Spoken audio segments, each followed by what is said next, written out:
All right, so we're back out in the shop. What we're doing today is I'm on this old 64 Chevy, nicknamed the duck truck on account of the duck.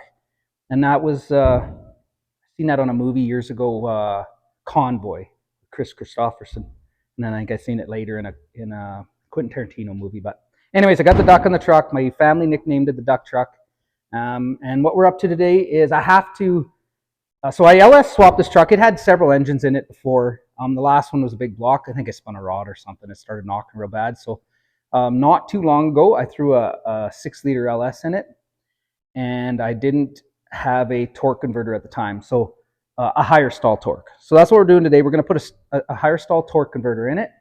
We're going to give it a little tune-up. It's an old high mileage 6-liter. So I got some plugs and wires I'm going to put in it, and a pedal on my throttle pedal. It's just a little rod right now, so I'm going to pull that out, put a nice little pedal on it, and I need to make my brake pedal a little nicer as well. So that's what we're doing. We got the truck in here, we got it on the lift. I guess that's it. We'll pop the hood, get going. I think I'll get going on pulling that transmission out right away, and it won't take too long on this truck. It's quite easy actually.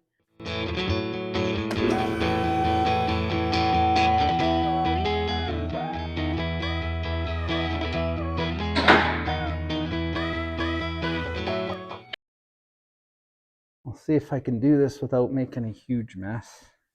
I almost always do, I swear, but it's all right. So far, so good.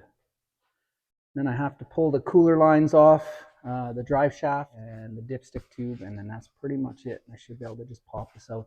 This one I do have to pull the cross member too to give myself some room. Not a big deal.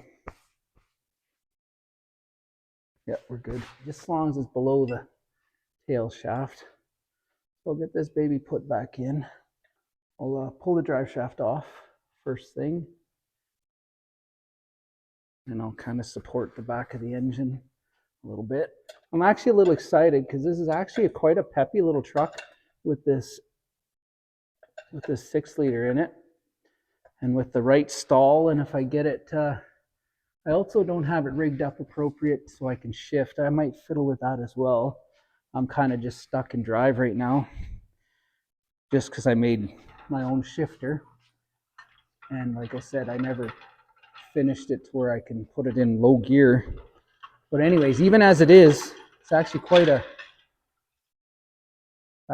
quick truck. So I'm hoping this higher stall torque makes a difference, and she might really be a tire shredder. All right, like I said, I'll go ahead and pull this drive shaft off. This one has the trailing arm suspension, which is actually quite nice, but it does have that cross member. So even though it's a short box, it has a 2-piece. The front drive shaft's just really short.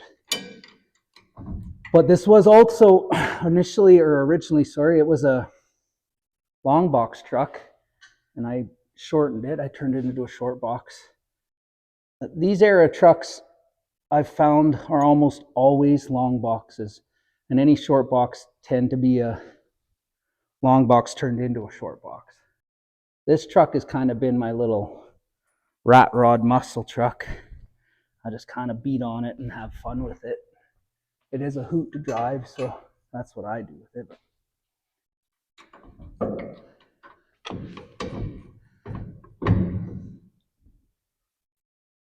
I like to throw a little tape around the exposed U-joint. I hate picking up the needles. I usually throw a little tape around there.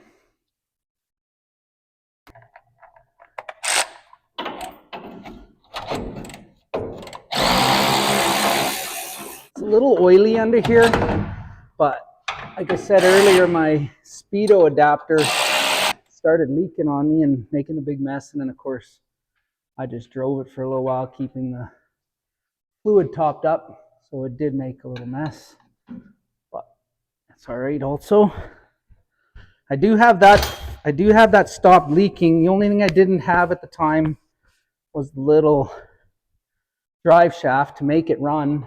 So I have that now, so I'll put that in also while I'm at it. Yeah, it's all right there.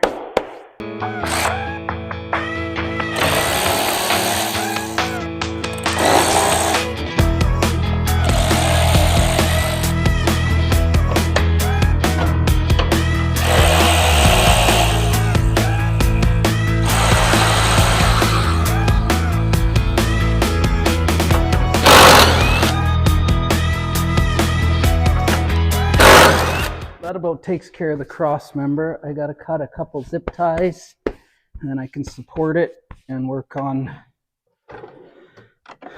pulling out the bell housing bolts. I got a tall jack stand. I'm going to support the engine, and then I do have to crank the transmission over and pop out the 3 bell housing bolts. Then I can support the transmission and pull out the cross member and lower it out. Like I said, it'll be a piece of cake. You have to get at the bolts up there, but that's really easy. So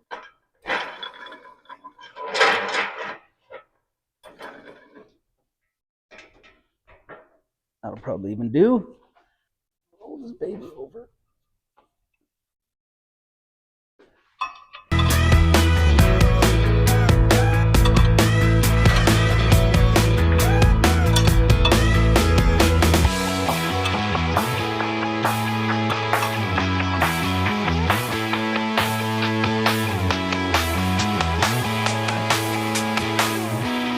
That one, I think, I can just get right there.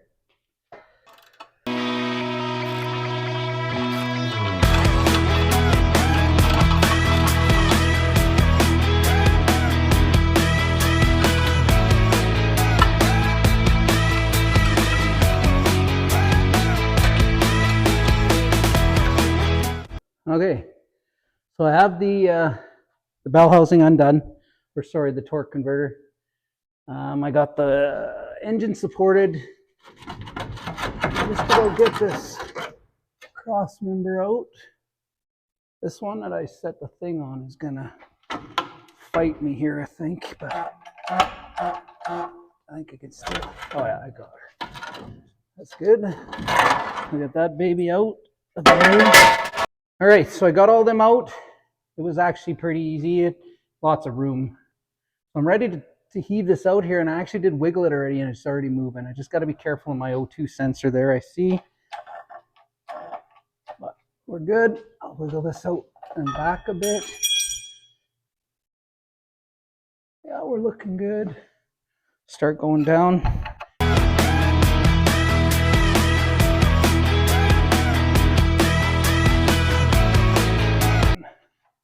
Looking good. And you'll see a couple of these plates fall out.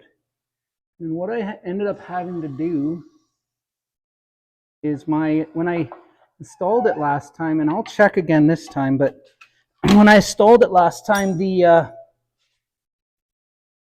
need a bell housing spacer because I noticed the torque converter didn't have enough end play, and I was worried about it pushing on it too hard. So I built some spacers like an intermediate plate type thing, but just spacers, just to get it back that 1/16 of an inch or whatever. So that's what those are all about. There we are.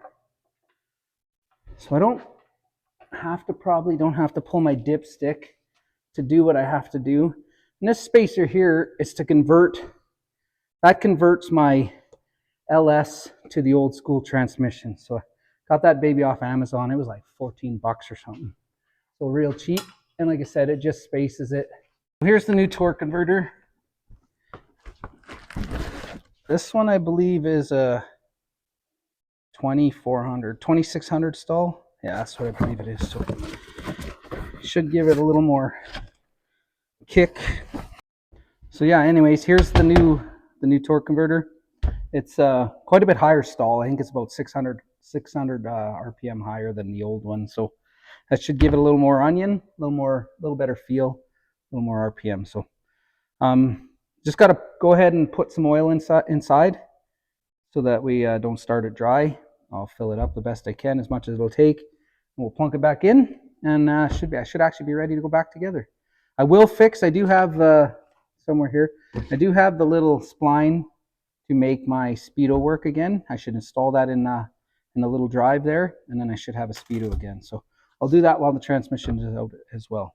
So I'll round up some oil and we'll get this baby going.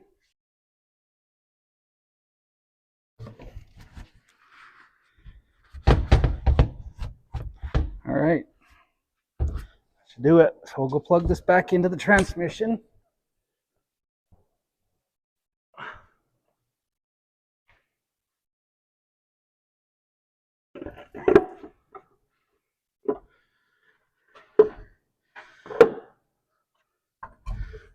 Yep, there's the click. So that's good. I am going to go ahead and try and fix my speedo cable before I plug it back in. It wouldn't be hard to do after either, but I'll do it now. And then I think I'm about ready to stuff it back in.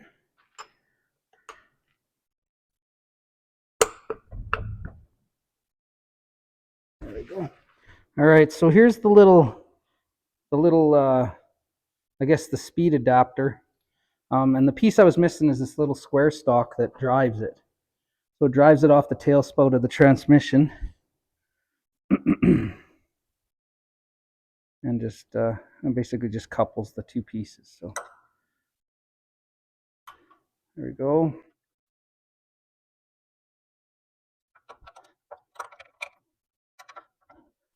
And then there's some little gears in here, and then it just changes the speed. Speedometer cable hooks to here, and it just changes the speed of it to kind of calibrate an old school calibration for your speedometer. So we'll go ahead and try and stuff this baby back up in here.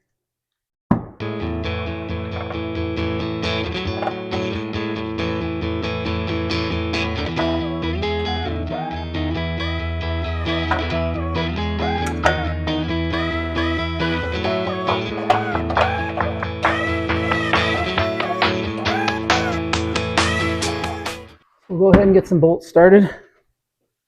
We'll get this baby back together. You might wonder why I didn't put a 4L80 or a modern overdrive transmission. Well, like I said, I've done everything on this truck on the cheap, and it's kind of a little hot rod muscle truck anyway, so I'm not super concerned about mileage. It doesn't matter to me too much. I do drive it quite a bit, but I had this transmission, I had all the stuff, so I just kind of went with it.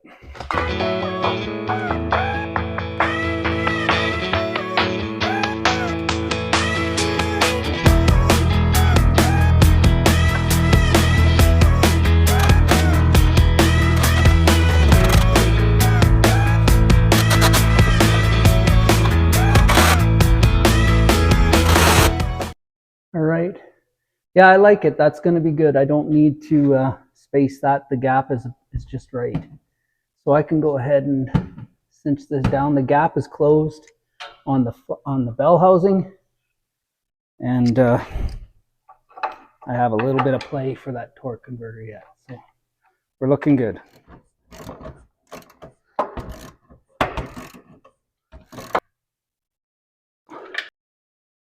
There.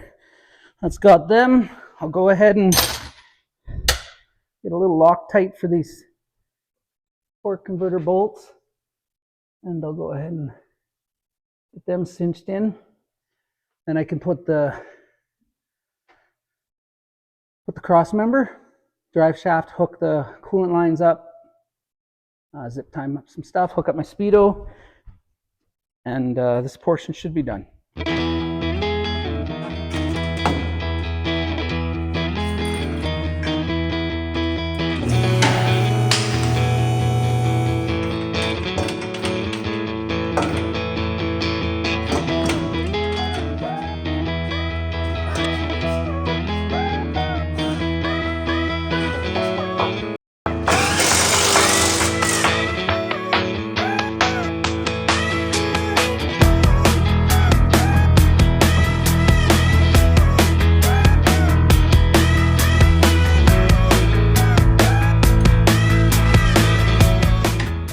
Okay, there, I got everything hooked up. So I think we're pretty much done under here. So I think I'll go ahead and lower it down.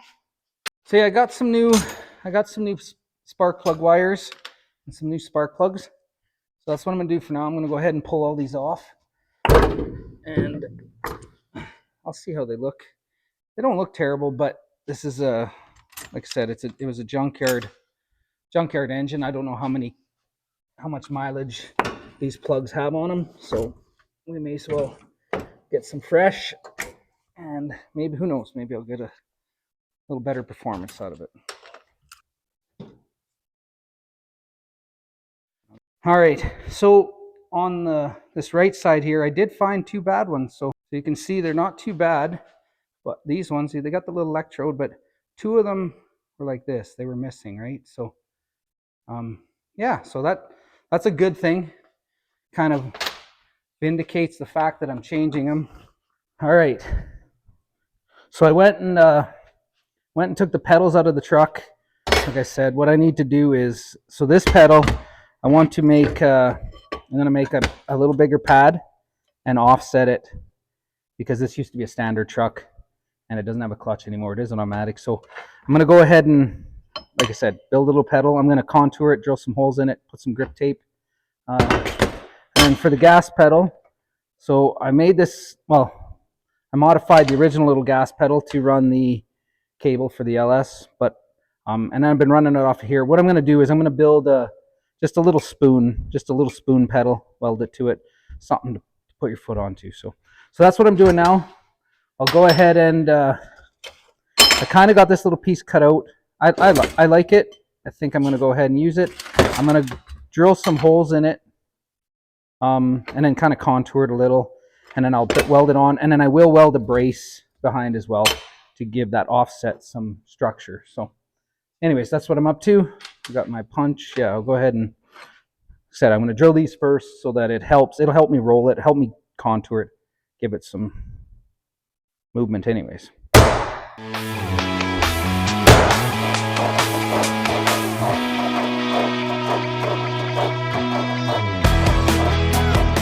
All right, so I got my pedal. I got all the holes drilled in it. And like I said, I'll put some, after once it's all welded together, I'll put some grip tape or something on it.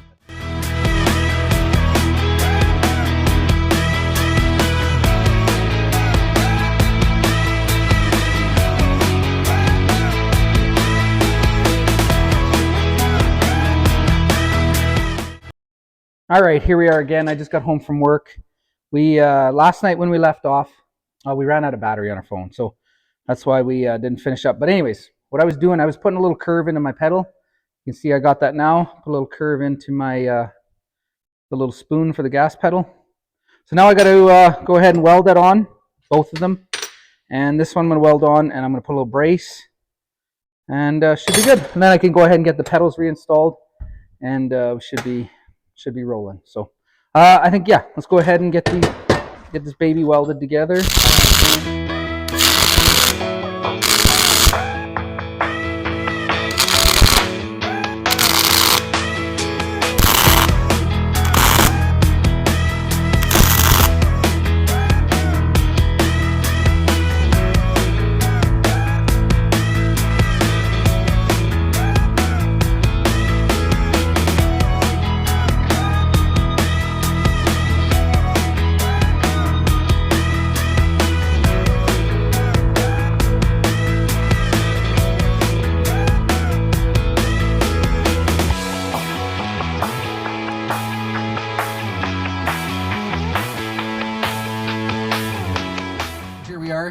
Got this little truck done.